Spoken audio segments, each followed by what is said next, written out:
Hi, it's Plush2X, and I did something wonderful tonight. I came up with a great idea.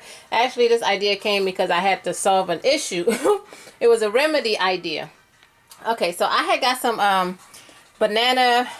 vegan banana bread and apple bread, and I also got some vegan crumb cake.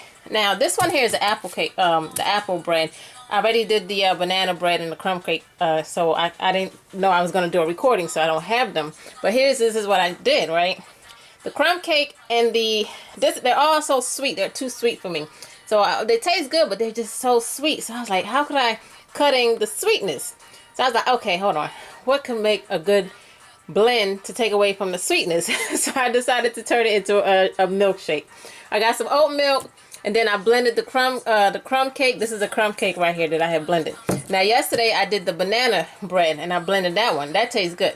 But I tried it, the taste with this. It doesn't taste good with the apple, but it tasted great with the banana. And it tastes even better with this crumb cake. It is so good. Yeah. Plush2X, creating new ideas. As usual.